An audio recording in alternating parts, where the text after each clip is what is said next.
Once there was a cat and a parrot who agreed to take turns inviting each other to dinner. First the cat would ask the parrot, and then the parrot would invite the cat, and so on. It was the cat's turn first. Now the cat was very mean. He cooked almost nothing at all for dinner.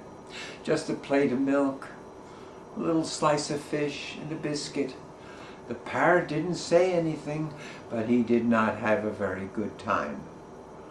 When it was his turn to invite the cat, he made a fine dinner. He had a roast beef, a pot of tea, a bowl of fruit, and best of all, he baked a whole laundry basket full of little cakes, little brown, crispy, spicy cakes. He baked 500 of them. And he put 498 of the cakes before the cat. Kept only 2 for himself. That's all he wanted. Well, the cat ate the roast beef, and he drank the tea, and he tossed down all the fruit, and then he began on the pile of cakes. He ate all 498 cakes, and then he looked around, and he said, "I'm hungry. Do you have anything to eat?" "Well," said the parrot, "here are my 2 cakes. Do you want them?" Well, the cat ate up the 2 cakes. Then he licked his chops. "I'm really getting hungry. Have you got anything else to eat?" "Oh my," said the parrot, "I don't have anything more, unless you want to eat me." He thought the cat would be ashamed when he heard that, but the cat wasn't ashamed at all. He just looked at the parrot, licked his chops, slip, slop, gobble, gobble, down his throat went the parrot. Then the cat started to walk down the road, and a little old woman was standing nearby. She had seen the whole thing. She was shocked at what she'd seen.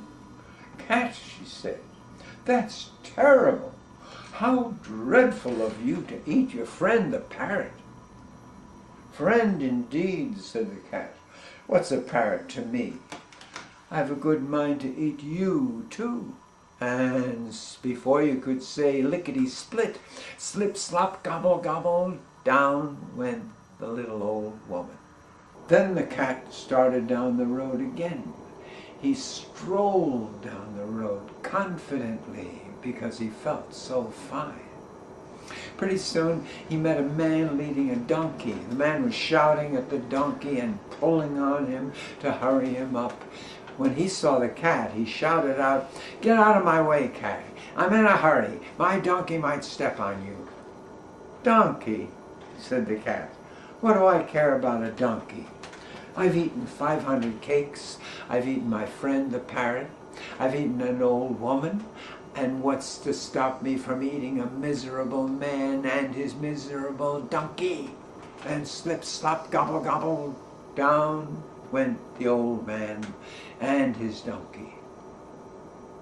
Then the cat walked down the road jauntily because he was so pleased with himself.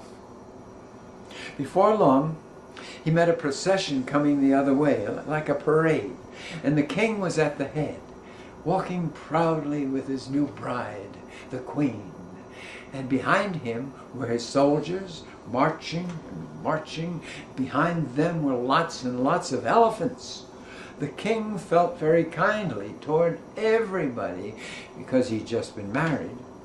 And he said to the cat, "Get out of my way, kitty, get out of my way. My elephants might hurt you."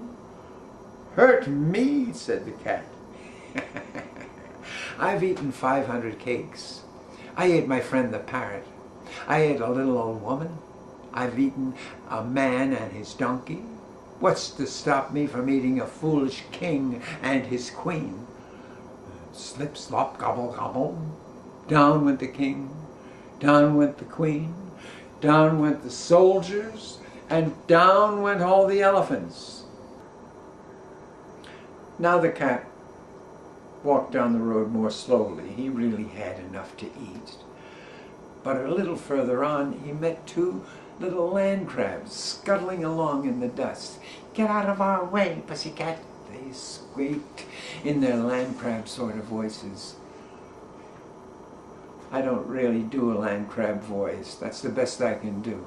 "Get out of our way, pussycat."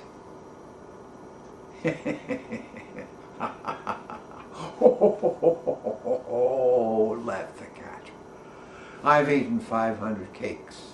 I've eaten my friend the parrot. I've eaten a little old lady, a man with a donkey, a queen, a king, an army of soldiers, and 250 elephants. And now I'm going to eat you too, even though I'm not hungry." Slip, slop, gobble, gobble.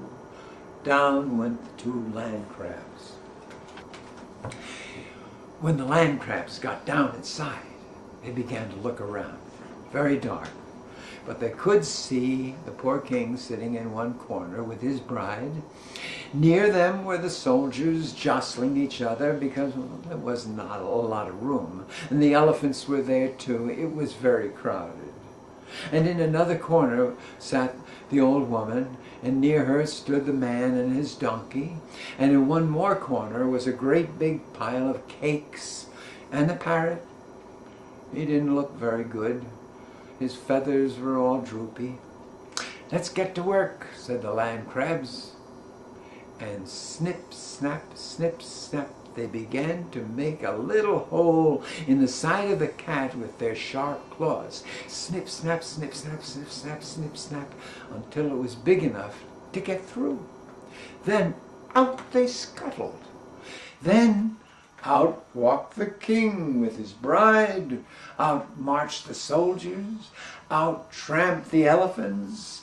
Out came the old man pulling his donkey. Out walked the old woman still scolding the cat. And last of all, out hopped the parrot, still holding 2 cakes. You remember, he only wanted 2 cakes. So each one went back to his own life. But the cat had to spend all the rest of that day sewing up the hole in his side. And that ends the story of the cat and the parrot.